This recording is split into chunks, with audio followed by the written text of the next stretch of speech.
Bersamaan pemeriksaan yang dilakukan Ketua Tim Pengawasan dan Evaluasi WASEF TMMD ke-108 tahun 2020, Brigjen TNI M. Hasan, di Desa Pulau Negara yang menjadi sasaran TMMD ini, alumni Akbari 1989, memberikan bantuan langsung sembako pada warga setempat. Bantuan diberikan langsung agar tepat sasaran pada masyarakat yang terdampak ekonomi karena pandemi COVID-19. Brigjen TNI Jauhari Agus Suraji dan Rem Garuda Dempo mengatakan bakti sosial ini sudah dilakukan sejak awal Juli lalu, serentak di seluruh Indonesia yang dilakukan Ketua Angkatan Taruna 1989.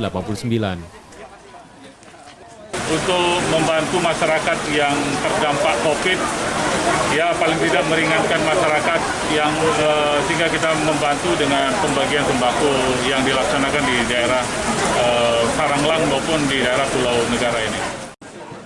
Paket sembako yang diberikan adalah kebutuhan sehari-hari warga yang diberikan pada kaum duafa, pondok pesantren serta warga prasejahtera yang terdampak secara ekonomi karena pandemi COVID-19. Dan Rem Gapo juga berpesan agar warga tetap disiplin pada protokol kesehatan agar pandemi ini segera reda dan warga dapat beraktivitas seperti biasa kembali. Tim Liputan, Kompas TV, Ogan Ilir, Sumatera Selatan.